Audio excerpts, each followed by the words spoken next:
Well, guys, welcome to another episode of the Works Podcast.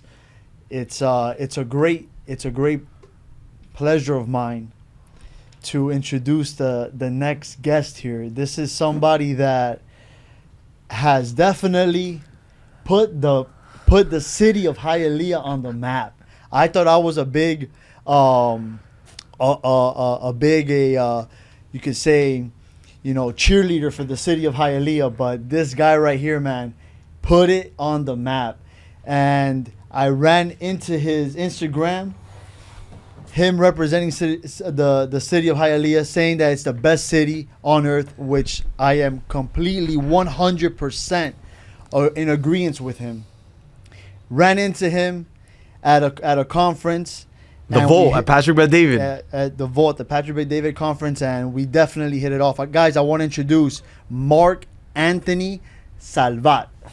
Thank you so much for that amazing introduction, brother. I appreciate it so much. Pleasure, man. Pleasure. I appreciate it. So, a little bit about yourself, Marc. Like I said, I ran into I saw you in Instagram. You put that post up, and it hit home. I was like, man, finally somebody has the balls, to really put the city of Hialeah on the map. Because everybody that's from the city, and you meet people, they're like ashamed to say where they're from. They say, "Oh no, I'm from Miami. I'm from South Miami. I'm from here." But deep down inside, they're from Hialeah, but they do not want to represent Hialeah. It's almost like they don't want to claim it. And there's nothing to be ashamed for. Nothing. I completely agree with you. It is the greatest city. It's a city that, no matter what, business, real estate, prosperous. Bro, every way. It's a very prosperous city, and so many millionaires have come out of that city. 100%. So, Marc, like I said, we ran into each other at the Vault, recognized you, but I don't really know too much about you. I try to look and see, man, you know what? I want to get him on the podcast. I want to see exactly his upbringings, where he's from, his little background. History as far as who is Marc Anthony. Brother, so first and foremost, thank you so much for having us, right? Like from the moment that I met you and you coming up to me to have that conversation, I said to myself, coño, not only is his energy absolutely amazing, and not only is his energy absolutely captivating, but the way that you carry yourself, I think, I don't know if you've been told this, no. and I'd love to say it on camera, but I think that the way that you carry yourself is very different. I think the way that you speak, I think the way that you almost portray yourself is very different. And I respect that a lot about you, and I like that a lot about you, because I believe that you are somebody that comes from a place of a foundational respect and integrity of yourself for business, for the people that you have around, for the people that you essentially take care of, right? That's the vibe that I get. 100. That's the vibe that I get. So, when we met, I was like, damn, bro, like, this guy's cool. Let's see how we can connect. Let's see how we can make some money. Let's see how we can make something happen. 100%. To your point about the city of Hialeah, bro, the city of Hialeah is undeniably the greatest city in the world. And what most people fail to realize is that Hialeah is undeniably the cornerstone of Miami-Dade County. 100. And it is the city that has offered endless opportunity to Cuban immigrants, okay? 100%. For decades, for Cuban immigrants to make something out of themselves, which otherwise they wouldn't, right? So, interesting fact, it's the number one most Cubanly dense, okay, city in the world. There's no other city in the world that has a higher Cuban population when it comes to density. It's the highest rated. And brother, it's a city where you can get anything at any time at a discounted rate anywhere that you go. And any business will prosper. Any business. And I always say, bro, like, the only place where Cubans don't prosper is in Cuba. You grab a Cuban man, a Cuban family, a Cuban woman, wherever, and you send them off to Spain and they'll prosper. You send them off to Mexico, they'll prosper. You send them off to New Jersey, they'll prosper. Right? Like my father, you're asking me about my history. Yeah, I want to know a little bit about where you grew up in, and obviously, family, because the last name, you know, it kind of like triggered me. I was like, man, I wonder where's he from, man. Yeah. So You know? so the last name is French Arab. Okay. My family, you know, the heritage, right? Like Oh, no, I don't 100%. speak Arab and I don't speak French, right? But like the coat of arms of that last name, Salvat, the heritage is French Arab. My descendants, my ancestors, if you will, then from those parts of the world migrated to Spain. Okay. Oh, okay. Ese apellido es catalán. And then from Spain to Cuba. From Cuba, you know, my direct father went from Cuba to Mexico, Mexico to New Jersey, right? Okay, Jersey. Yeah, Union City? Union City. Union City. That's what's up. Union City. That's So what's up. so I, you know, I remember having conversations with my dad, you know, when I was younger, and him explaining to me, you know, that the life that he was showing me was not the life that he was brought up, right? Like my father is 81 years old, and he fled communism essentially when it started. He migrated over to Mexico, and from Mexico to New Jersey. And I remember having conversations with my dad, and my dad telling me, you know, at 18, 19, 21 years old, you know, having to walk 2 miles, you know, under a blizzard to be able to save 10 cents on the bus, you know, because they needed the 10 cents, you know. You know, my bloodline, when they made it here to the United States, you know, my dad tells me stories of not having a refrigerator in his apartment, having to buy milk and keep it, you know, at the windowsill because they couldn't afford to maintain it cold because they couldn't afford a refrigerator. You know, not having a shower and having to shower in an industrial sink because they used to live in a basement where it was like, you know, not very, you know, very good living conditions. No, but of course, but it's one of those things where, you know, having those conversations with my dad and seeing where the bloodline has developed to ultimately now I don't have kids yet, but being able to share those stories in the future with my future children, I think is going to be phenomenal. It's going to be bro. amazing, man. Yeah. It's going to be amazing. So your dad and your mom, and are they still up there in Jersey or No, so they're down here in the beautiful city of Hialeah. That's what's up. They're from Hialeah, brother. So You went to school. You went to school in Hialeah. I went to school in Hialeah. So I went to Amelia Earhart Elementary, Okay. Hialeah Middle, Jose Marti Middle. I went to Jose Marti. Okay, and then I went to Goldman, Okay. Right and then Goldman Hialeah Gardens Senior High. Oh, right there. So it's first graduating class of Hialeah Gardens Senior High, 2011. You It's know, a great school. It's a great school, bro. It's a great school. For me, the biggest thing was, bro, after that, I ended up, it's crazy because like I ended up going to MDC, right? Had probably, you know, an average GPA. I always inside of my heart, like I knew the school wasn't for me. 100%. I totally agree with Right? you. Like was I the same had way. the idea of going to law school, right? Like to be an attorney. Family or like what kind of law? No, were no, you no. gonna So practice? I always wanted to do something that had to do with maybe criminal defense Okay, cool. for those wrongly prosecuted, right? Either that or real estate law, right? So like closings and stuff like that. But then, brother, from MDC I went to FIU. FIU, I'm in, my first year and a half. I'm missing like another 2 semesters to graduate with my bachelor's in political science with a double major in communications and a minor in philosophy, right? Wow. And bro, I'm going to these classes and I'm at the time selling cars, right? What dealership?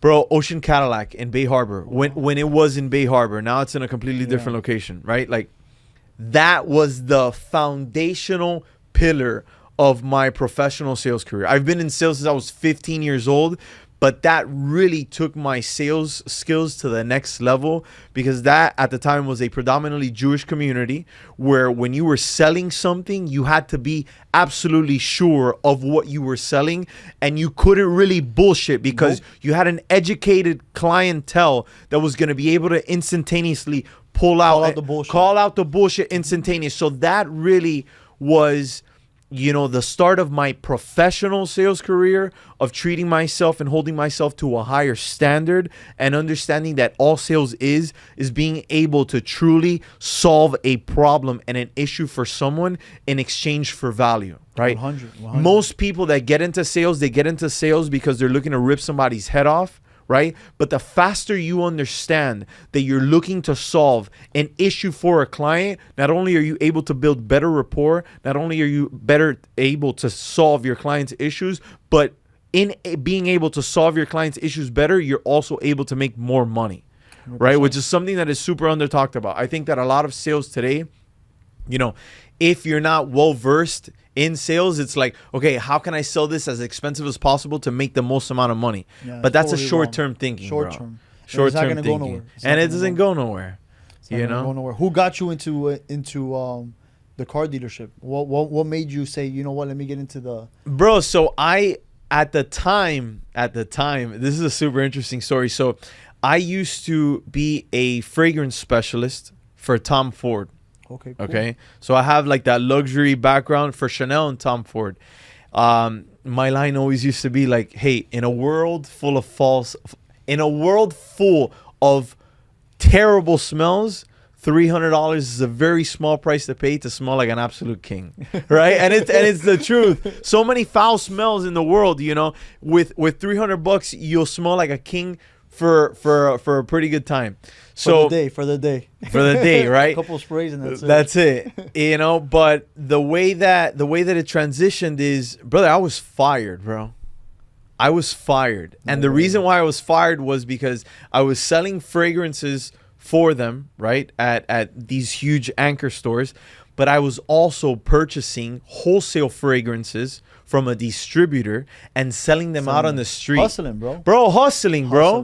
That's the way it is, man. Hustling. So I've always been that person of trying to find an angle, never doing bad to people, but always trying to find the angle to come up a little bit and make more money. No, never, nothing bro. Like that. Never. Always doing the best that I could to find ways of making more money.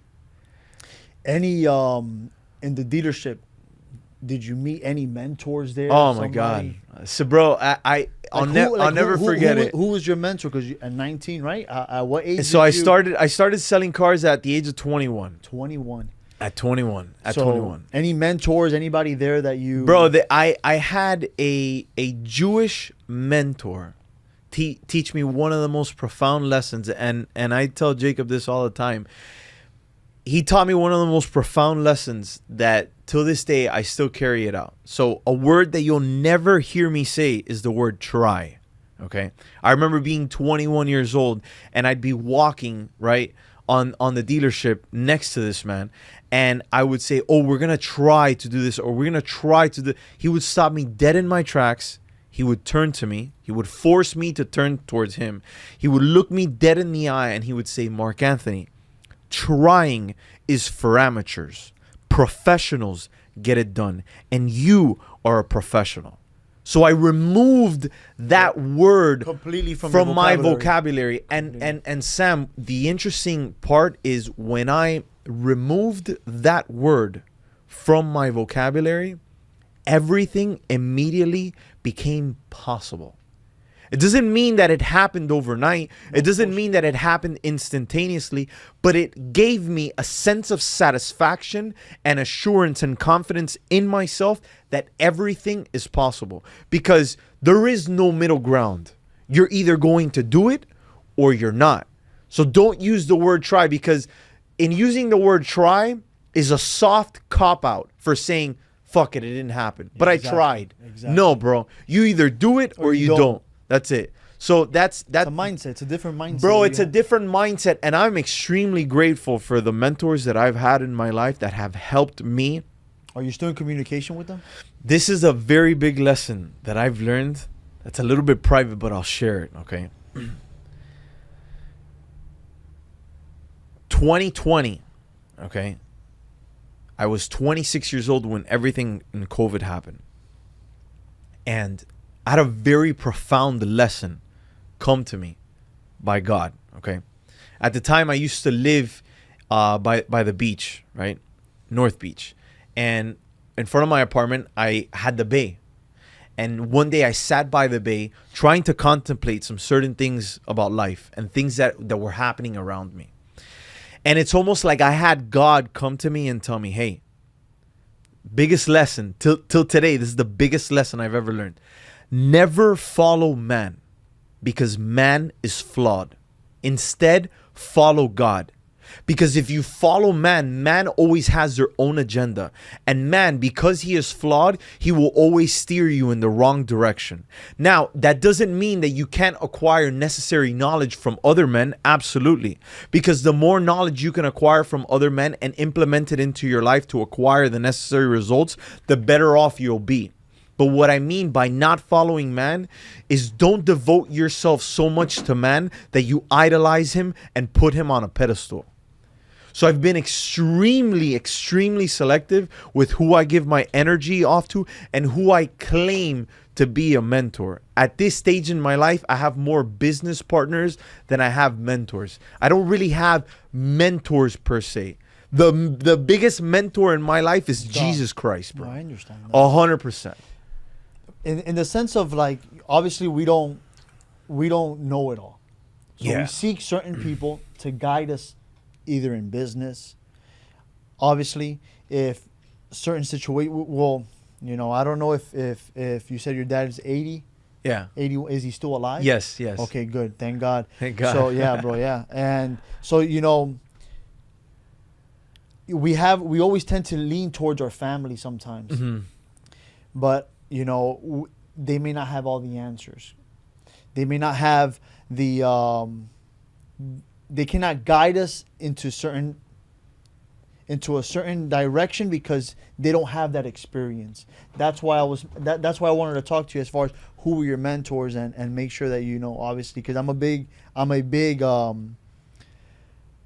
I believe a lot in having and giving somebody their flowers, you know, because where I'm at today, it wouldn't be for the few men out there that guided me. 100%, 100%, and it's also wise enough to recognize that, right? Because we're living in a society where most men, when they are in an area of business like ours, where we do things for ourselves, most people like to say that they're self-made, right? But are you really self-made?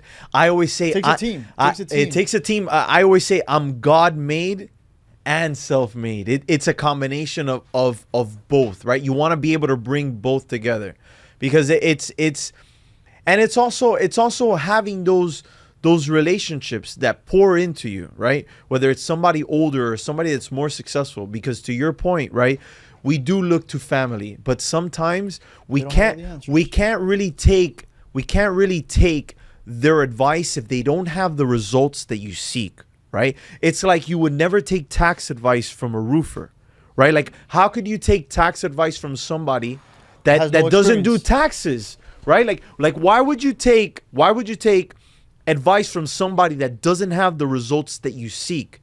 So although family wants what's best for you, sometimes they don't necessarily know what's best for you. Correct. Right? Like my father, he's an incredible human being, right? Same as mine. You know, and of course. My father works with me in the business. That's amazing, bro. Me and him started it with a couple other people, and, you know, doesn't have, you know, everything that I was seeking. Mm-hmm. I had to seek mentors, Of seek other course. people to kind of guide me. But when it comes time to get down and dirty, that's the man, bro. I love that, bro. That's I love the man, that, bro. I love that, bro. I think that has to be such a cool experience to be able to work with your dad, bro. My dad, my brother, it's a family business. Really, It's a family that's business amazing, that we have. bro. That's But go ahead, amazing. man. Go ahead. Going back. So I say, you know, not taking advice from somebody that doesn't have the results that you seek is super important, because although family may want what's best for you, they don't necessarily know what's best for you, right? Like when I was making the transition from, you know, this sales job where I was very unfulfilled, right? And feeling like I wasn't living up to my potential, you know, I dove straight into real estate, right? Like straight into, I quit that sales job where I was making, you know, at the time, decent money, bro. Yeah. Decent money. And I quit cold turkey. I didn't ask for permission. I didn't ask for validation. I didn't ask for counsel. I said, hey, this is what I'm going to do. And whether you're cool with it or not, like, it's going to happen. I remember going up to my manager, bro.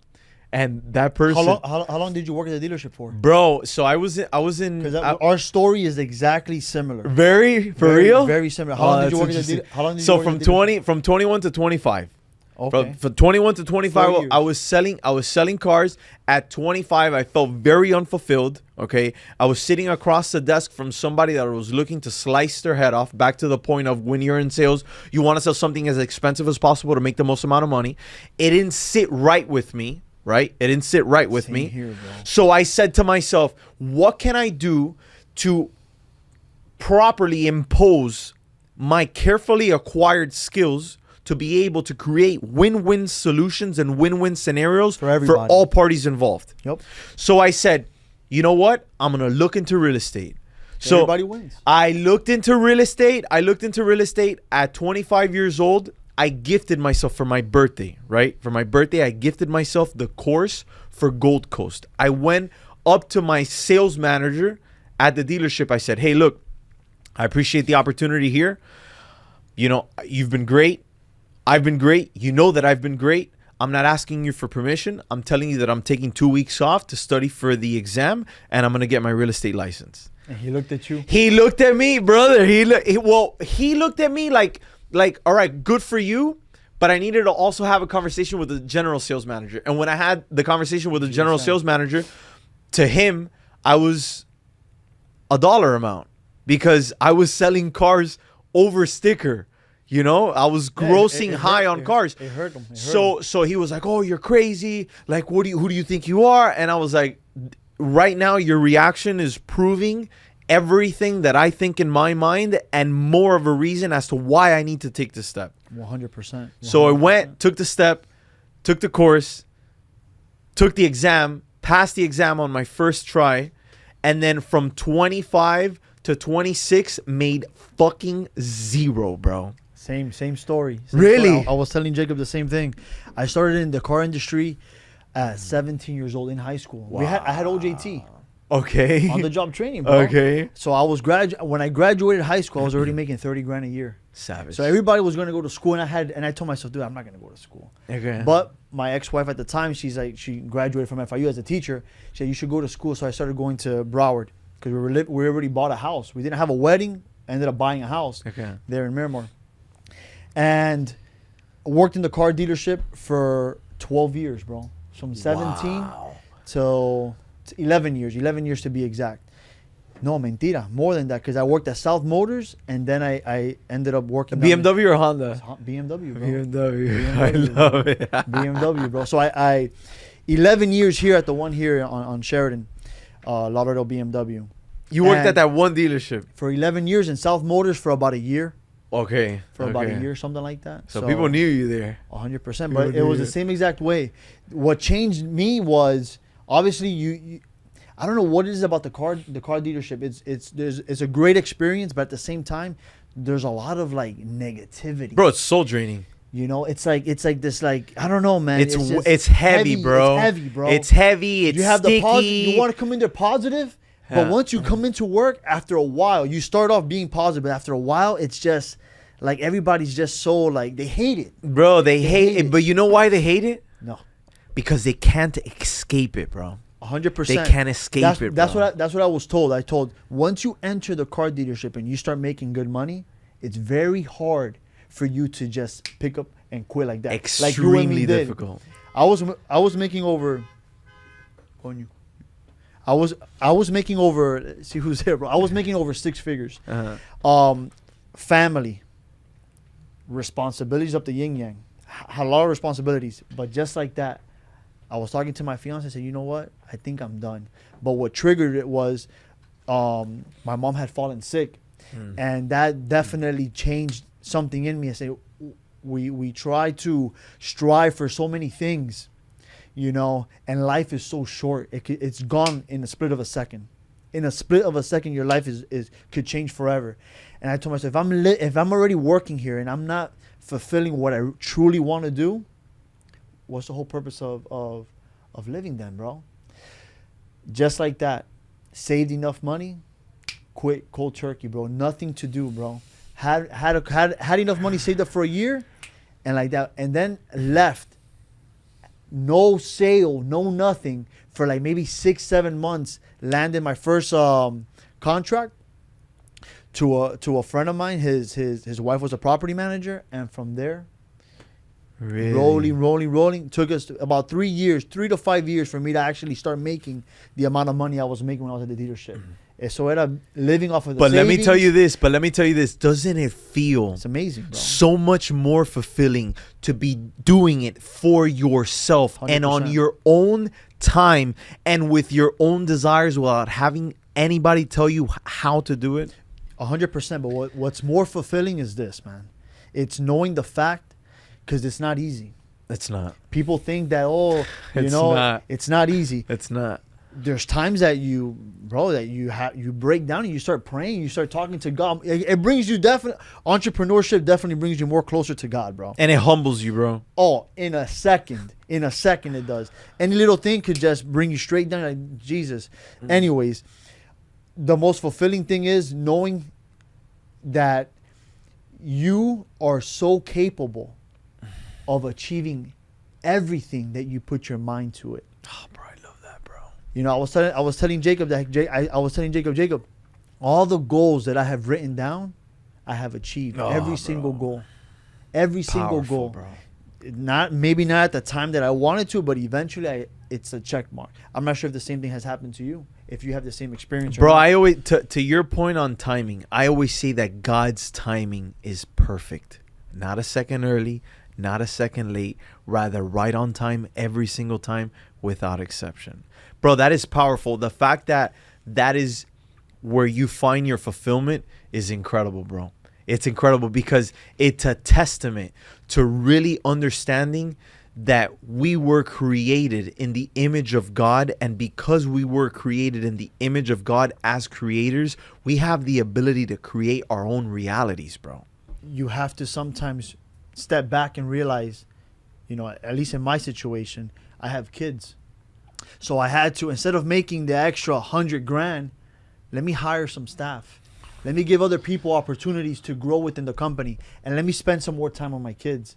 You know, that's the true. That's one of the.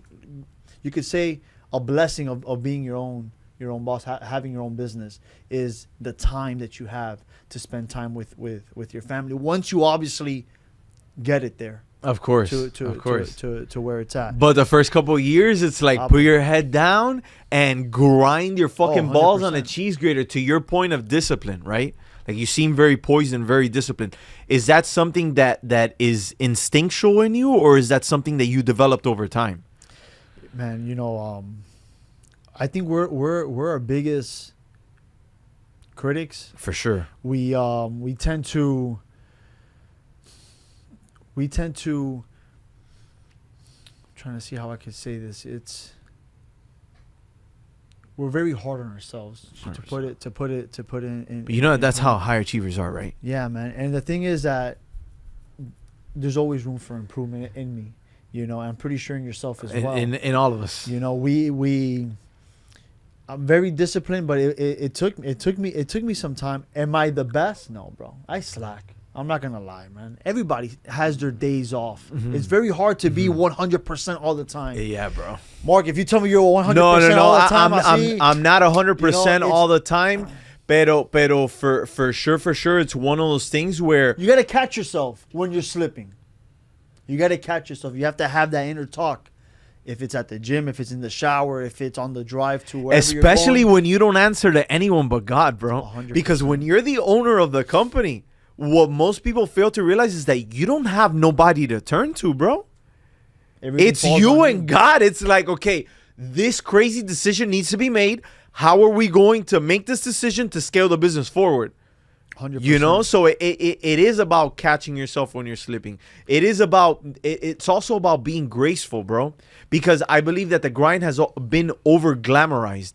And the last thing that you want to do is grind for 60 years, turn 70, 80, 90 years old, and then you don't have relationships. Nothing. You don't have a sense of fulfillment. Your kids don't fucking... Eres un pesado. Eres un pesado. And bro, that's something that I think that as men, okay, we need to discuss more because, bro, life as a man is lonely. It's extremely difficult. It's very pressing. But I wouldn't have it any other way, bro. I wouldn't have it any other fucking way. As a man, I always say that there is nothing more valuable to you as a man than to be in control of your own time. As a man, you should never allow another man to tell you what you can and cannot do with your time. So it's one of those things, bro. Yeah, that's what probably that's probably one of the also the reasons why you decided to leave the car yeah, dealership. bro. Because you're a slave. Bro, I'm sorry to tell you. It's bro. You're a when you're slave. there, you're a slave, slave. bro. You're a slave. And you're chasing that dollar. You're- Estás ahí, you can't leave. You Quemando, dog. Fuck that, bro. I remember that, bro. I'd rather do it for myself, bro. Si yo me voy a quemar así, Do it yo for me voy a yourself. quemar así for me, bro. 100%. For me, for my brand, for my people, for my business, for my companies, for my acquisitions company, for my private equity. If I'm going to burn it like that, I'm going to burn it for me, bro. 100%. Not for some fucking, you know. Claro, bro. Claro. And then for peanuts, basically. Yeah, bro. From what everything that you're bringing into to the table. Undisciplined. So you built it for yourself. For me, bro, I had to put myself through the fucking grinder. Me too, okay, bro. for discipline. Me So too. I'm sure you're familiar with Andy Frisella. Of course, Bro, major 75 shout out. days, bro. Bro, 75 hard, Yeah. bro. Listen to 70 his podcast all the time. Bro, 75 Selfmade. Bro, 75 hard is the ultimate recipe for becoming a better man. So you have 75 hard, phase 1, phase 2, and phase 3. The entire program takes an entire year to complete. Okay. I did 75 hard, phase 1, phase 2, phase 3. How many times did you restart it? How many times did you fuck up? Not once. Really? Not once. You ain't do like coño, damn, let me restart. Not once. That's what's up. Not once. That's what's up. I have in fact I have a group of men that I led through 75 hard. Okay. I completed the Live Hard program, which takes an entire year to complete, 2 consecutive years back to back. How many books did you read throughout that year? Because I know that's one of the bro. things. You I have to read read 10 so pages many a day. things, bro. I read so many things, but the greatest book that I read, was The Way of the Superior Man. The Way of the Superior The Man. Way of the I'm Superior gonna Man. download it. After 75 hard and the Live Hard program, I didn't continue reading as much as I should have, and that's okay, right? Because I'm doing a million fucking things. Not an excuse, just being factual, right? But that book there, bro, Changed you? bro, it changes your perspective on how to operate as a man to be able to consider yourself superior. Like as crazy as that sounds, right? Like most people say, oh, like you shouldn't think that you're better than others, right? You Like should. bro. I have a fucking You should. problem with You that, should. bro. You should. Because if I fucking bust my ass, I own my own business. I cultivate my relationships. I fortify my body. I don't fucking partake in any drugs or alcohol. I work out every fucking day. I fucking read. I do the best that I can in every single way possible. You cannot say that I am not better than somebody that doesn't do all of those fucking 100%. things. It doesn't exist, bro. But the problem is that we live in a watered down society where everybody wants to be equal without doing the fucking work. No, fuck you. I am better than you. And 100%. although you may not like it, it's a fucking fact. Because we should all have that same mentality. bro, but we don't. I know.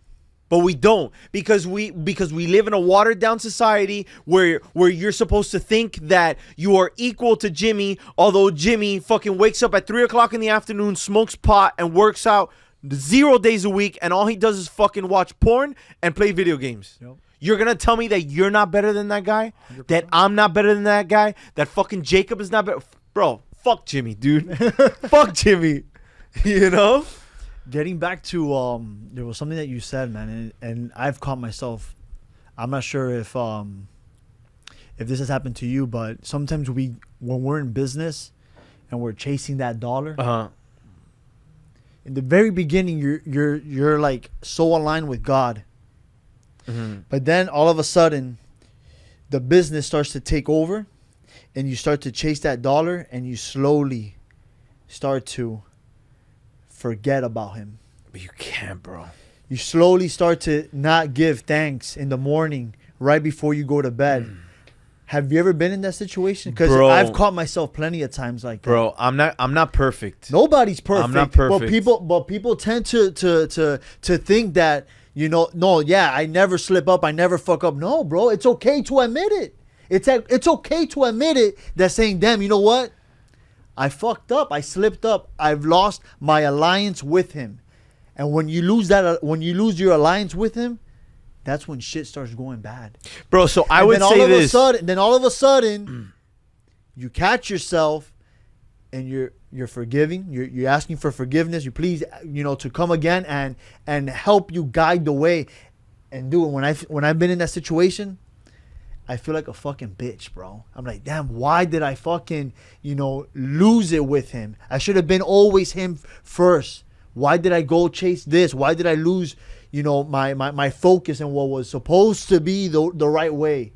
Because if it wasn't for him, dude, none of this would have been happening. None of this. At least in my business. 100%. I've hit rock bottom, bro. I've hit rock bottom. I'm pretty sure you have hit rock bottom. When you go into entrepreneurship, you hit rock bottom. I'm talking about eating $1.50 hot dogs at Costco because that's all you have, bro, to get fucking a drink and shit. Telling Jacob that. Dude, you hit rock bottom.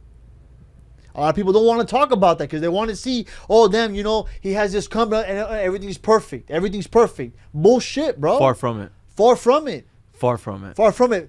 Grabbing any kind of change to go to Costco and get $1.50 hot dog, bro, to eat. And for your kids, too.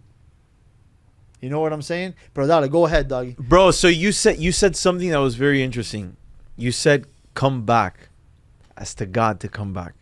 But God is always there, bro. It's us. Amen. It's that us. we walk away, bro. No, we do. God is always there. God is always with us. God is always there. And to your point of when we remove ourselves from that alignment, God gives and he also takes away. 100% he does. And he does things to kind of remind you of him. Smack you up. 100%. 100%. It's happened to me, bro. It's happened to me. Bro, it happens, and this is what I do that has helped me minimize the times that happens. Okay, the distractions. Correct. Number one, the first thing that I do when I wake up, the moment my eyes wake up and open, is I sit and I pray. Every fucking day. Every day, it doesn't matter if I'm in Rome, in Italy, vacationing. It doesn't matter if I'm on a cruise, cruising the Caribbean. It doesn't matter if I'm in Mexico. It doesn't matter if I've, it doesn't matter, bro. Every single day, the moment that I wake up, I go, I sit, and I give thanks. That, if you don't do that, and you start implementing it, you will see that you'll deviate a lot less, okay? Because you're starting your day with God, okay? So start implementing that if you don't already. No, of course, man. To the times, okay, that I have deviated, right? Whenever you commit a sin, what the enemy wants you to feel is that you're no longer worthy of his love. And that's the biggest bullshit. The moment that you find yourself slipping, you can't say to yourself, oh, I'm not worthy of God's love, or damn, oh, fuck, I fucked up, oh, shit. No, bro, the first thing you got to do is run right back to God. God, forgive me, bro. I was fucking up. Like, I'm a sinner. Forgive me. I'm here. Like, show me what I need to do to be better.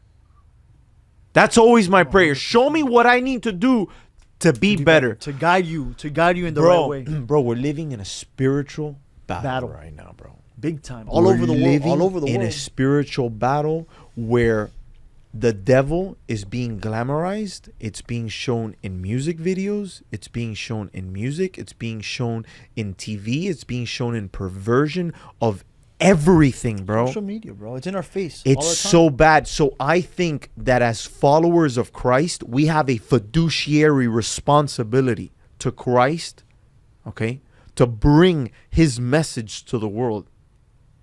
Because, bro, none of this is possible without him. Without him, bro. To your point of $1.50 hot dogs, brother, I remember being fucking homeless, dog. So Jacob will tell you, I have multiple cars. I have the Vet that I drive, I have a Camry, and I have a BMW SUV. Bro, I have people ask me till today, like, bro, like, why don't you sell the fucking Camry? Bro, I will not get rid of that fucking Camry because that Camry's been with me through thick and thin, bro. That Camry has been the place where I rest and lay my head during very tough times of my life.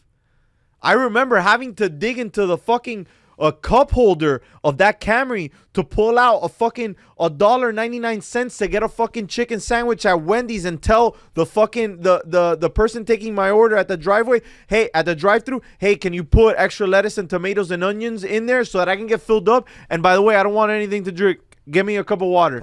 A cup of water, big dog.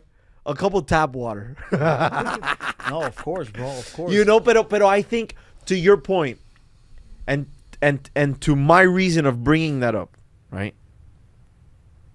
Those stories, what they do, it's what molded us to who we are today. Is what molded us to who we are today. But more importantly, they give us the contrast between the bad and the great. Because if everything is great, you aren't able to appreciate it. The worst thing for a man is to be born into massive amounts of wealth, because you strip that child of the opportunity of learning the life lessons of what it takes to be able to impose yourself properly into the world on your own accord with God. Based off of what you're telling me, you didn't have that. I didn't have that either. Of course not, man. So that contrast. My mom came durante el Mariel. For real? Yeah. Mine too, bro. My dad was born in Jersey. So my dad, Hoboken at the time. So, yeah, bro, my parents came durante el Mariel. My mom worked at a factory until she passed away, bro. Till she passed away. My mom passed away 2 years ago. So that's what changed my life. I don't really talk about it too much. I'm more conservative. I try to keep things in. But that's what changed my life. Once you lose that one person, I don't know if your parents are still alive, both of them are, but once you lose that one person, the one that's always been with you, ride or die, you get in trouble, you know, you get arrested, you get this, you get that, and they're always there to bail you out. When that person's gone, Pablo, it's the worst feeling in the world, bro. And you talk to her almost every day, but it's the worst feeling. But that's what changed my life. When my mom got sick, she passed away 2 years ago, and everything that I do is obviously for my kids, but to kind of prove to her, you know, look, Mom, this is what I'm doing. You know, that's my why. We all have a why. You have a why. You know, Jacob has a why. We all have a why. That was my first why. And obviously my kids now, to set the example to the two kids I have. You know, but yeah, bro. So tell me, let's get out of this whole thing and vamos a empezar ahora with the business, big dog. So you left the dealership, you got the real estate stuff going on, and tell me a little bit about Lovo. What does Lovo stand for, and what are you guys bringing into the real estate game? All right, so then we transition from 25 to 27. At 27, I gift myself the ability of never having to work for anyone ever again. Amen. Okay, so, bro, Lovo Investments is the acquisitions company, okay? We're acquiring deals, right, where we funnel those deals in to the second side of the business. The second side of the business is the private equity side of the business, where we raise private capital and we're taking on these projects ourselves, right? So essentially, Lovo Investments is the company that brings the deals and then we filter those deals out as to whether we're going to take those deals down ourselves or we're going to sell those deals out to other investors, right? So we're doing 8 to 10 deals on a monthly basis, and the biggest thing for us is ensuring that anyone that we work with makes money. Why? Because in working with us and you make money, you're always going to hold us to a high regard, and you're always going to come back to do more deals with us. Because I have that contrast of being short-sighted from the car business, I steered away from that as much as possible, and I am solely long-based business in my current businesses, and I think that has made the ultimate difference, bro. The ultimate difference, to the point where, bro, this is crazy and this is not sexy, but it's the truth. Like, we've done deals to make $0 for the sake of putting somebody else in a position to make money.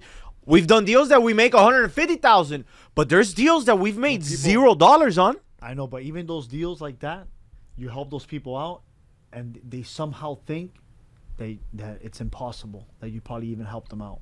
Has that ever happened to you or no? No, I don't think that that's happened to me. At least consciously. They always think there's an angle. At least, well, they always think that there's an angle to it. You could tell them, look, man, I'm being very transparent. This is what it is. We're doing this to help you out, for whatever situation. Well, bro, the thing is, in my business, it's like one thing about me. And you'll see as the relationship flourishes, and Jacob will vouch for it. I'm the man that I say what I mean, and I mean what I say. I stand on my word. Like, if I say true or false? True.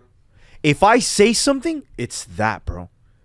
Like, if I say, pero check this out. If I sell you a deal and I say, yo, Sam, I'm genuinely not going to make a penny, I want you to fucking crush it. There's no way to lie about that, because it's going to show on the HUD. It's going to show on the fucking HUD. You get me? So even if that person thinks to themselves, oh, like there has to be an angle, I'm so clear and so precise with how I speak, right? That there is no room for misinterpretation. If I tell you, hey, I'm putting you in a position to make a lot of money and you don't got to worry about it, like, I'm good. Like, that person will be able to see it in the HUD. And interestingly enough, there has been deals where I've made $0 on a deal, but that person has brought me 3 other investors to invest with me that we've crushed it on. That's the way it is, man. So it's one of those things where God tests you a little bit. He says, hey, like, you say that you would do this, but are you really but would you really do it? Would you really, like, or you'll follow the temptation of the money, or would you cop out or sell out for a couple $1,000s? Like, I'm gonna test you, bro. This is a great story, and I don't think I've shared this story publicly, but with one of my partners, somebody that I hold near and dear to my heart. The first deal that we ever did together, okay? He wired, we were buying a lot in Central Florida. He wired, okay, $15,000 to my attorney's office in 15 minutes of having met him. We shook hands. When we go to sign, the documentation, okay, was printed out wrong for me to only be the owner. And I looked at my attorney and said, no, this is wrong. Both of us need to be on the title. And when we went to go sell it, his name was only on title because Lee County property appraisers made a mistake on how they recorded the deed. So I say that to your point of God testing us. In that relationship, God tested me in the front. And tested him in the back. And tested him in the back. So God is always testing you, and God is always watching, and God is always looking. Because like we said, God gives and God takes away. So it's one of those things where you have to be very cognizant, and you have to operate out of purpose rather than out of greed. Bro, when you operate out of purpose, your entire mindset, your entire life changes. The problem is in the starting, right? Because it's like a train, bro. When a train starts to move, Bro, it's slow, bro. Once it gets going. But once it gets going, it's impossible to stop, bro. It's impossible to stop. So the idea for you young entrepreneurs out there, don't sell out. Don't cop out and take the easy route of the easy money and burn bridges because you're desperate. Don't do that. Hold out for 12 months, 18 months, 24 months and do good business. Good business so that your reputation is clean, bro. Bro, anybody that does business with me, bro, like if I tell you, yo, I'm going to pay you this, bro, I don't have to send you a JV, bro. I don't have to send you a joint venture. If I give you my word and I tell you, yo, I'm going to pay you this, bro, you can count on me paying you that, bro. You can count on it, bro. But there's a lot of people that have been burned, bro. Yeah, bro, but it's Miami. That's what it is that stigma. But that's why you have to watch the company that you keep, bro. That's why it's so crucial, bro. Bro, it's better to have 3 Rolexes than 15 Casios. I rather run with fucking 3 absolute monsters that we can trust each other with our eyes closed than to run with 15. 100%. And then you got to be careful who's the one that's in a backstab you. Because I think you're at this level too. I've gotten to a point in my business where I get to select who I do business with. Just because somebody wants to do business with me doesn't mean that I want to do business with them. I'm learning that the hard way. I learned it the hard way because when you're building the business, you're taking anything because you just want to see some kind of revenue. But eventually, of course, as time progresses, yeah, bro. And you've been burned. Yeah, bro. Then you start saying, you know what? I can't do this. I can't do that. You know, bro, and doing good business, bro. Doing good business, bro. No hay nada más feo, bro, que decir algo y no cumplir, dog. 100%. And bro, like as a man, the only thing that you have is your word, bro. Your word and your balls. 100%. And if you don't have word, you don't have balls. 100%. So what does Lovo stands for? Bro, so it's a take on love, but ending in O. Most people think that it's like a wolf, but if you look at the logo is actually an owl. Yeah, I saw that. It's an owl, right? And it's a play on love, ending in O, because I believe that everything in the world, everything that us as human beings do, stems out of love for someone or something. If you boil every single action that you take in your life, maybe it's a love for self-development or a love for your kids or love for your fiance, it's a love for something. So I'm very, very, very big on love and acting out of love. What's your love? Bro, my love is being able to positively impact the lives of every single person that I come in contact with. Amen. For me, there's no better satisfaction. There's no greater satisfaction. For me, real estate is a stepping stone, bro. Real estate is not the end all be all. For me, real estate is the vehicle that I am using to acquire the necessary capital to be able to change the world.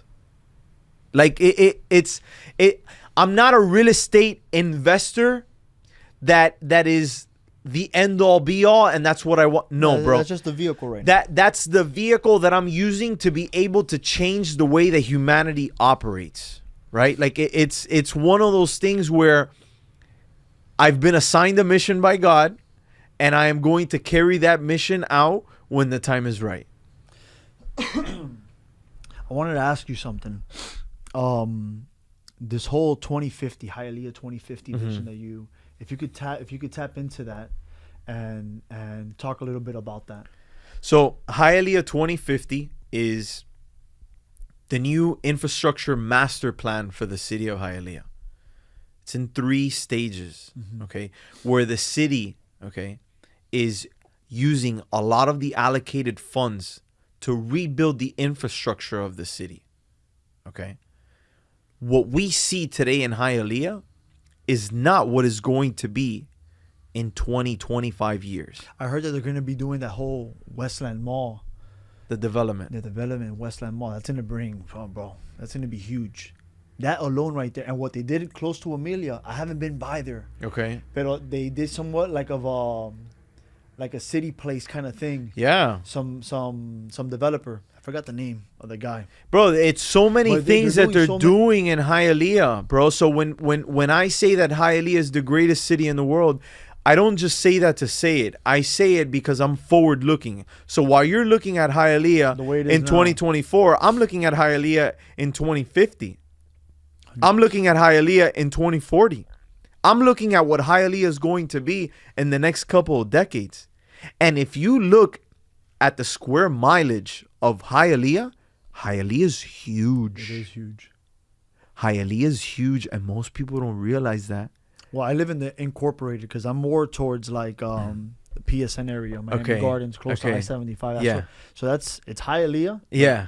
But that's still Hialeah, bro. No, it's not. Of course, I grew up west. I didn't grow up east. Yeah. I grew up west. Okay. I grew up west, right by Lago Grande. Okay. I grew up west, but we ended up, my family ended up moving up to that area, and I stayed around that area. Nice. Nice. But definitely, I want you to tap into that a little bit as far as the vision, because there's a lot of people that can't forecast something. They see something as the way it is now, but they don't really see the way Hialeah is gonna be, man. And most people live such mundane and average lives that they can't look into the future, because their current reality is so bland and so unfulfilling that they can't experience anything other than that. So when people bash Hialeah, or people say, "Oh, like you don't know what you're talking about. You don't know what you're talking about." So I'm not even going to address your ignorance. Yeah. Because one thing I've realized, bro, the internet is a crazy place. It is, bro. And bro, when you start seeing those comments and people, bro, hating when crazy. two idiots are arguing, okay, fine, fuck it, it's two idiots. But when you have an idiot trying to argue with an intellect, and the intellect partakes in the argument with the idiot, you can no longer tell who's who. You become an idiot. You become an idiot.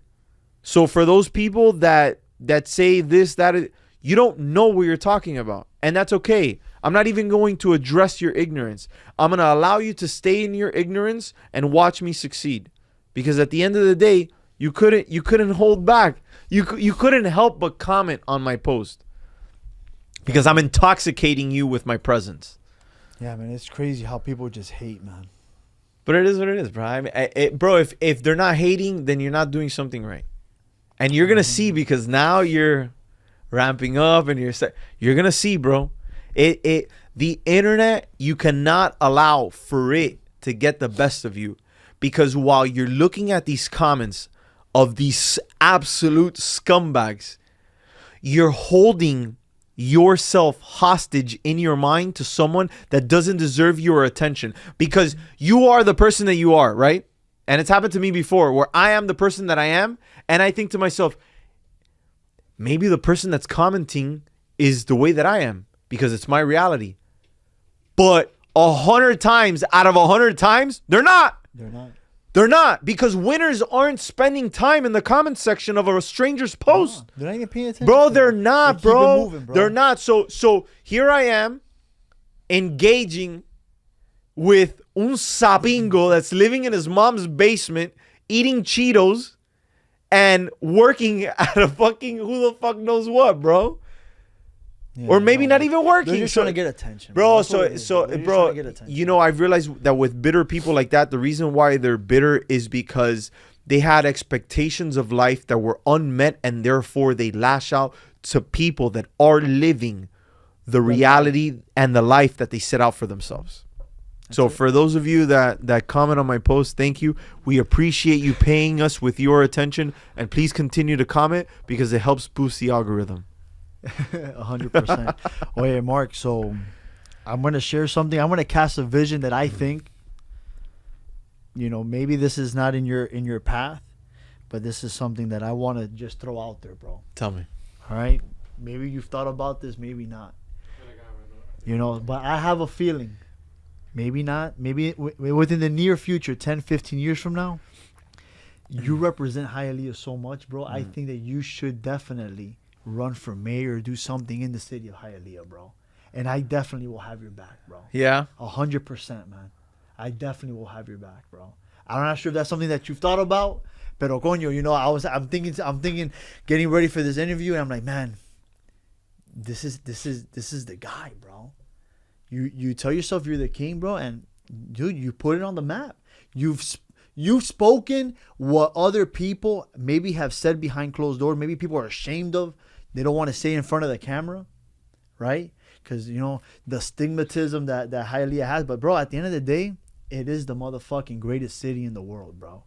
And I'm not ashamed of it, bro. And a lot of people that live in it, that were born there, that lived in it and moved, whatever, you should always represent where you came from and not be ashamed of it. But is that something that has crossed your mind? Brother, so I'll say this, right? I'll say this. So, beyond a shadow of a doubt, I think that the world needs strong leaders, okay? I always say that what keeps this nation running is strong men, right? So while most people see my videos and not really have a deep understanding of the person that I am, they're just hating though, bro. But that's not, like, it is what it is. But this is what I would say. If it's God's will, it will inevitably occur. Why? Because God opens doors that no man can close, and he closes doors that no man can open. If God wants me to, it will happen. If God doesn't want me to, then it won't happen. So I'll leave it in God's hands. Yeah, but have you casted that vision? Is that something that you have thought about? Is that something that I personally have thought of? Coño, you know, I wouldn't mind, you know, dabbling into this. When the time is right. Okay. When the time is right.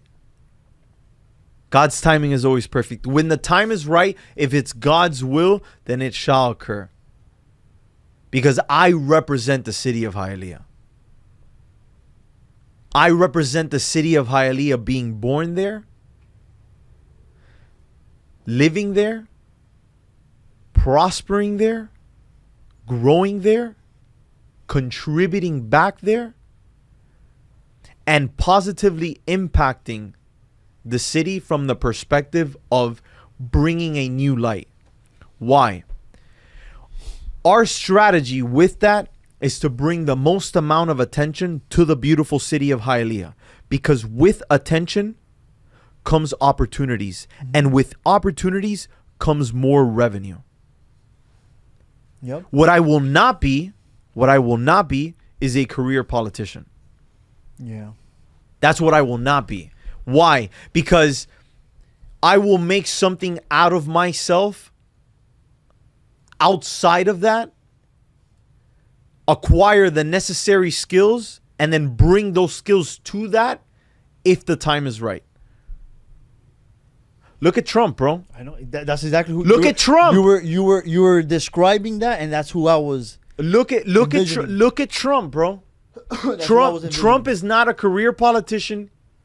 He was a God-made, self-made billionaire that was running not because he wanted money. Bro, these politicians... He wanted the best. He wanted the best for the country. Bro, these politicians go into office being worth absolutely nothing and come out being worth fucking hundreds of millions of dollars. Yep. How do you explain that? We know how that happens. But that's not the route I'm going to take. No. I'm going to become undeniable.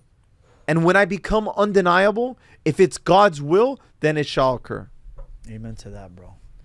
Bueno, I guess we'll end it. We'll end the podcast with that, bro. I just wanted to thank you for the time, Jacob. Thank you, man, for making this possible. Marc Anthony, bro. You're phenomenal, bro. You're phenomenal. You're phenomenal. You're phenomenal.